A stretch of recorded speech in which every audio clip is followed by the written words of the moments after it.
يضلل فلا هادي له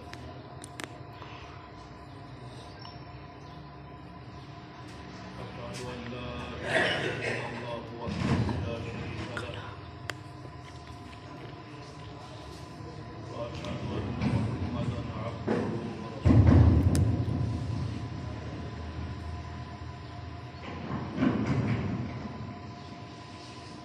أما بعد فإن خير الحديث كتاب الله وخير الهدي هدي محمد صلى الله عليه وآله وسلم وشر الأمور محدثاتها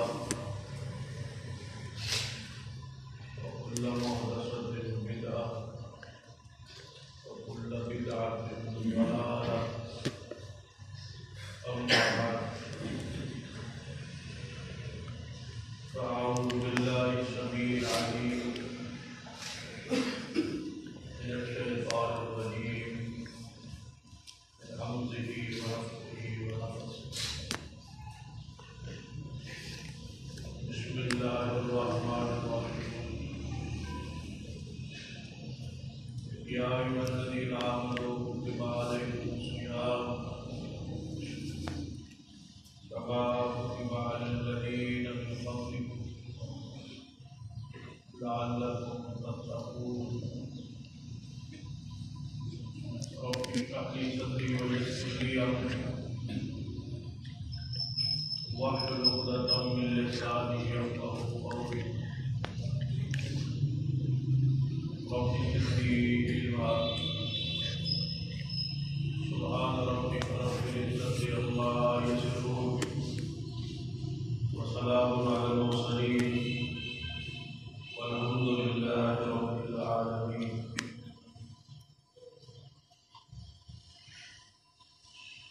حضرات،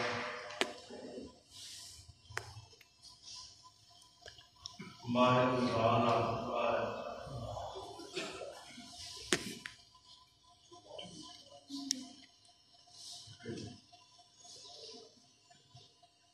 قرآن پاک کے اندر ارشاد ہے فمن شاہد منکم الشہر فلیصم. جس شخص کی زندگی اندر ماہ رمضان آ جائے اس میں ضروری ہے، لازم ہے، فرض ہے فلیصم، ایسا شخص روزہ رکھے. اس مہینے کی سب سے بڑی عبادت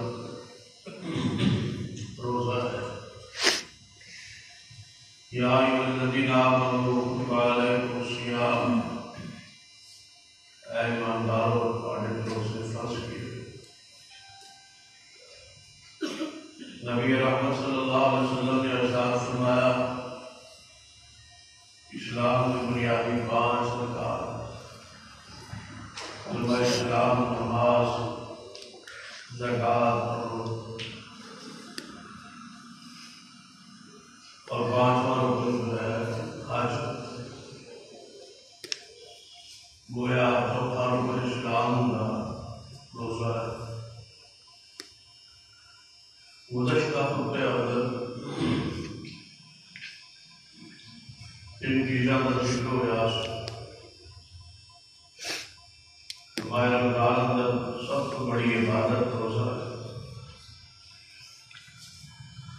اور اس روزے کے اجر اور ثواب کو بڑھانے، اس کے اندر لذت، سکون اور حلاوت اور روحانیت پیدا کرنے ضروری ہے کہ اس کے اندر کثرت کا قرآن کی تلاوت.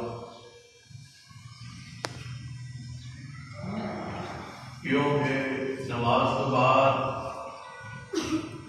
سب سے بڑی جو عبادت ہے قرآن کی تلاوت.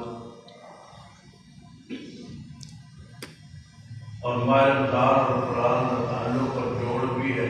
شہر رمضان الذی انزل فیہ القرآن، کس ماہ مقدس اندر قرآن نازل فرمائے. تیسری بڑی عبادت صدقہ و خیرات ماہ رمضان،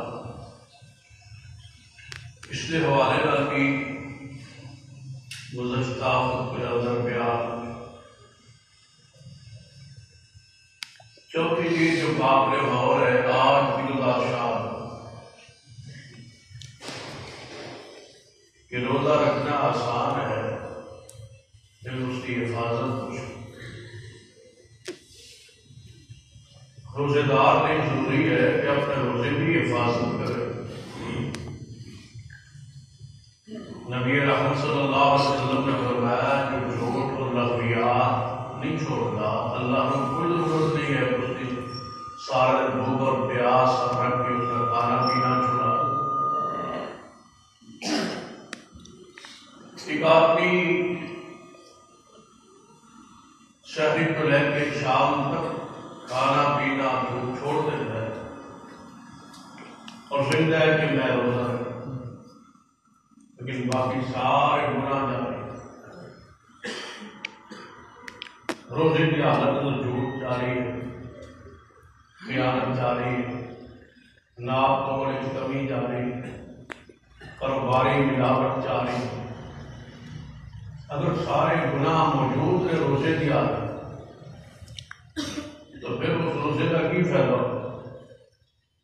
لعلکم تتقون، روزے کا مقصد تو تقویٰ ہے، پرہیزگاری ہے، اللہ کا ڈر ہے، خوف۔ لہذا روزہ رکھ اس کی حفاظت کی، سارا دن پیاس برداشت کرے اور روزے کا شام ہو جو ثواب بھی نصیب نہ ہو، جو کہ تھوڑی علم ہوتا ہے روزے کا ثواب کیا ہے۔ حدیث قدسی ہے، نبی رحمت صلی اللہ علیہ وسلم نے فرمایا، اللہ فرماتا ہے الصوم لی وانا عاجز بھی، روزہ میرے لیے ہے اور میں اس کی جزا اور بدلہ دے رہا۔ بعض محدثین نے اس حدیث کی شرح اندر بات لکھی کہ روزہ میرے لیے میں اس کی جزا دیا گا، بدلہ دیا۔ اس کا معنی مفہوم کیا ہے؟ فرماتے ہیں کہ ہر عمل کا اجر و ثواب فرشتے تقسیم کریں، لیکن روزے کا اجر و ثواب اللہ خود تقسیم فرمائے، اور اس کا ثواب قرآن حدیث کا مطالعہ کر، کسی آیت کسی حدیث اس کا اجر و ثواب کا تعین تو نہیں ملتا۔ الصوم لی وانا عاجز بھی، الصوم لی وانا عرضہ، فرمایا روزہ میرے لیے اور اس کی بدلہ اس کا جزا میں خود۔ ایک معنی یہ ہے کہ روزہ میرا ہے، میرے لیے میں کا بدلہ دیا۔ دوسری قرات اندر روزہ میرے لیے اور میں خود ہی اس کا بدلہ۔ کیا معنی؟ اس کی مثال اس طرح سے، ایک بادشاہ نے اپنے وزراء کے اندر اس بات کا اعلان کیا کہ جو چاہو مجھ سے مانگ لو، تو ہر وزیر نے اپنے کتاب خواہش کے مطابق جو منگنا چاہتا سی وہ منگتا رہا۔ کسی نے گھوڑے، کسی نے جناب سامان، مال، سونا زیورات، اپنی اپنی خواہش ضرورت چاہت کے مطابق منگتا رہا۔ ایک بڑا سمجھدار سیاح وزیر، اس کی جدو واری آئی اس نے بادشاہ کے سر پہ میں مال چاہیے نہیں، دولت چاہیے نہیں، کوئی چیز نہیں چاہیے، میں نے صرف چاہیے ہو کہ کچھ دیکھ لیجیے۔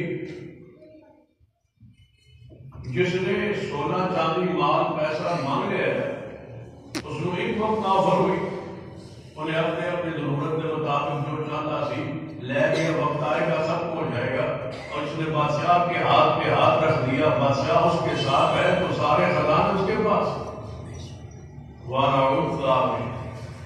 روزہ میرے لیے اور میں خود ہی اس کی جزا ہوں۔ بتاؤ جب اللہ خود ہی اس کا جزا اور بدلہ بن کے آئے گا تو اپنے بدلے کو کیا کیا نہیں رکھا فرمائے۔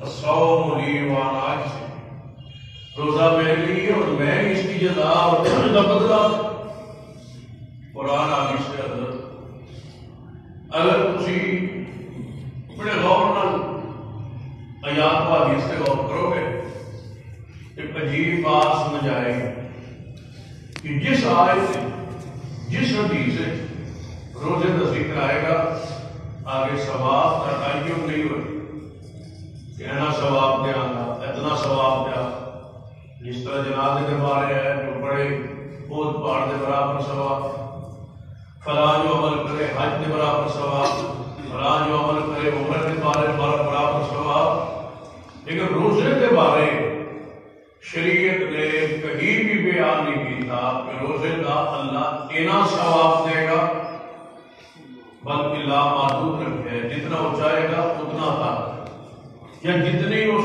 دے بندے نو ضرورت ہوئے گی قیامت والے اجر دی ثواب دی مغفرت دی بخشش دی اللہ انہیں ہی ثواب عطا کر دے جتنی ضرورت ہوئے گی جتنی تھوڑ ہوئے گی جتنی تو ضرورت ہوئے گی جتنی لوڑ ہوئے گی اللہ انہیں ثواب عطا کرے کیونکہ قرآن پاک اس ثواب کا تجر ہوئے افہم مولی حدیث بخاری آپ نے فرمایا روزہ میرے لیے اللہ فرماتا روزہ میرے لیے قرآن پاک بھی جس جس مقام پہ روزے کا ذکر آئے گا اگر اجر کا ذکر آئے لیکن کتنا اجر دے گا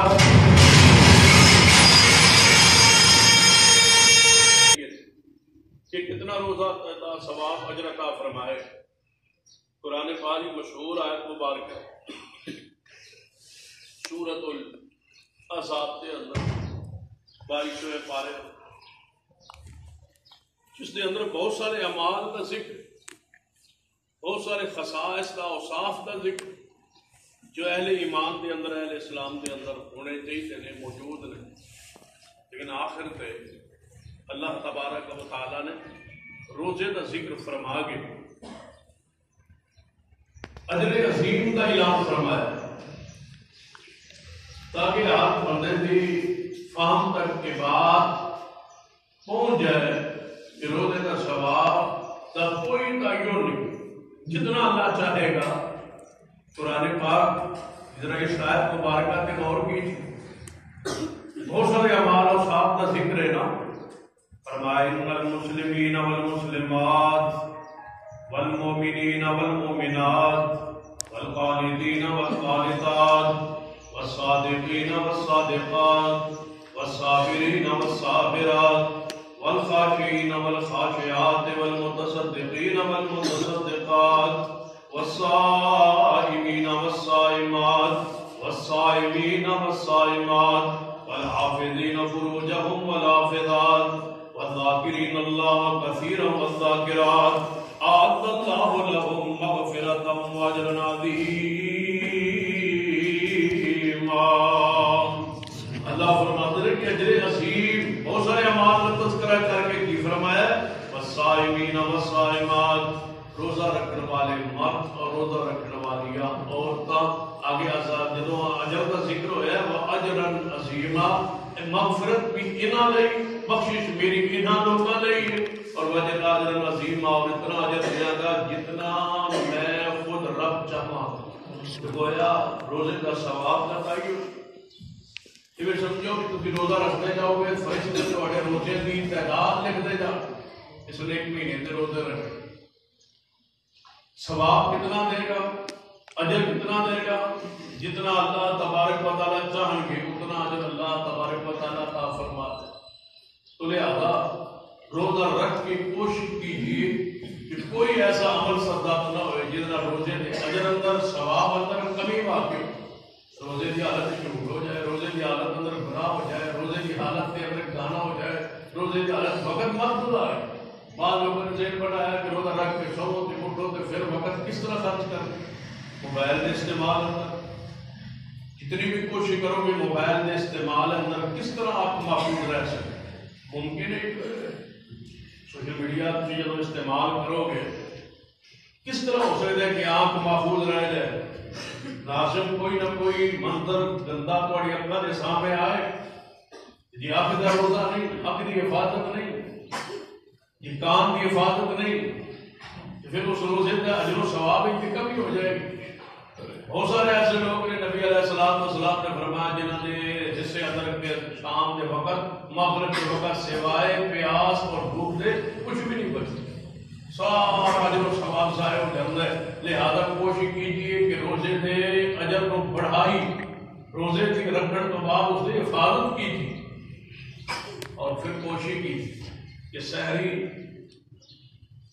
کا کھانا اس کو اپنے لیے برکت سمجھو.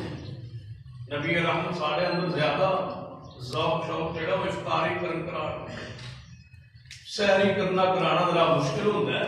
اس وقت جاگنا اٹھنا مہمان نوازی کرنا مشکل ہوتا ہے. حالانکہ اس کا جو ثواب نبی رحمت صلی اللہ علیہ وسلم خود سحری فرما رہے ہیں. سیدنا عباد بن ساری رضی اللہ تعالیٰ عنہ کولوں دی قریب دی گزرے، آپ نے فرمایا حلم الغداء المبارک، اے عباد بن ساریہ آؤ ہمارے ساتھ برکت والا کھانا کھا لو.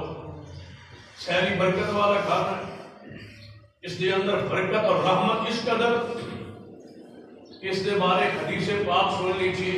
سرور کائنات محمد رسول اللہ صلی اللہ علیہ وآلہ وسلم نے بڑے پیارے الفاظ ارشاد فرمائے. سحری کرنے والے جدو سحری کر رہے ہوتے ہیں، سحری آپ کیجیے، سحری دوست حاصل کروائی. سحری کے کھانے پر اللہ نے برکت رحمت رکھی. سحری کے کھانے سب کو مبارک کر. اور دوسری بات جو میرے سنت معجورہ سمجھ لیجیے یا مفقود سمجھ لیجیے یا اس کے اندر کمی سمجھ لیجیے، کسی افطاری اندر کثرت ہر کھجور کا استعمال کر. افطاری پھر سحری اندر کھجور کا استعمال بہت کم. حضرت نبی علیہ السلام نے فرمایا سحری کے سب تو بہترین کھانا، سب تو بہترین خوراک، سب تو بہترین سحری کھجور کی سحری. کھجور سحری اندر استعمال کرو، سارا دن قوت جڑے تھوڑی وجود نو مطلوب نے وہ سارے کے سارے حاصل ہوں گے، اور قوت کے اندر کمی کمزوری واقع نہیں ہوگی. نبی علیہ السلام صحابہ کرام سحری کے اندر کھجور کا استعمال فرماتے، کثرت نال کھجور کا استعمال سنت سمجھ کے، ثواب سمجھ کے، اجر سمجھ کے. یہ مبارک برکت والی سحری ہے، برکت والا کھانا ہے، کھجور کھائے. اور نبی علیہ السلام سحری کھان جب سحری شروع کرتا ہے کہ جب تک ختم نہیں ہوگی اس وقت کیفیت حدیث پاک نبی علیہ السلام نے فرمایا ان اللہ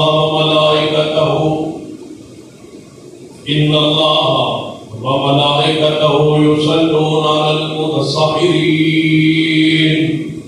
ان اللہ وملائکتہ یصلون. ان آیات نے حلاوت کو، روحانیت کو سمجھنے لئی قرآن کی آیت پہ غور کیجیے. فرمایا ان اللہ وملائکتہ یصلون علی النبی یا ایھا الذین آمنوا صلوا علیہ وسلموا تسلیما. بے شک اللہ اور سارے فرشتے درود بھیجتے ہیں جناب محمد صلی اللہ علیہ وسلم کے. قرآن میں الفاظ ان اللہ وملائکتہ یصلون علی النبی، حدیث کے الفاظ ان اللہ وملائکتہ یصلون علی المتصابرین. بے شک اللہ اور سارے فرشتے ساری کھان والے واسطے رحمت بھیج رہا ہے. یصلون علی النبی یصلون علی المتصابرین. سحری کرنے والوں پر اللہ رحمت بھیج رہے ہیں. جب تک سحری کھاتے رہیں گے اللہ تجھ پہ اپنی رحمت کا نزول جاری رکھے. وہی الفاظ ہے یصلون علی النبی یصلون علی المتصابرین. اور فرشتے سارے 1 2 3 4 نہیں، سارے فرشتے. اور فرشتے پتہ ہے کتنے فرشتے جن کی تعداد لشکروں کو رب کے سوا کوئی جانتا ہے. رب کے لشکر ہے، کوئی نہیں جانتا. اگر انہیں تعداد کا اندازہ لگانا ہو تو بیت المعمور ہے آسمان پر، زمین پر بیت اللہ ہے، اسی اوپر گئے تو آسمانوں پر بیت المعمور ہے. یہ اہل زمین کا قبلہ ہے، وہ اہل آسمان کا قبلہ ہے. نبی علیہ السلام نے فرمایا 70,000 فرشتہ روزانہ بیت المعمور میں عبادت کے لیے داخل ہوتا ہے روزانہ. جڑا ایک باری فرشتہ داخل ہو جائے گا اس کی دوبارہ قیامت تک باری نہیں آئے. کتنے فرشتے ہیں ہر بندے کے نام؟ کتنے فرشتے ہوتے ہیں؟ دو. مطلب جتنے انسان ہیں اس وقت دنیا کے موجود ہیں انہوں نے دوگنا کے فرشتے انسانوں کے ساتھ ہیں. کتنے ہیں وہ لشکر؟ سارے کے سارے فرشتوں کی ذمہ داری ہے کہ جب تک میرے مومن بندے سحری کھاتے رہے، سارے فرشتوں کی ڈیوٹی ہے کہ وہ رب سے ان کی گناہوں کی معافی مانگتے رہے.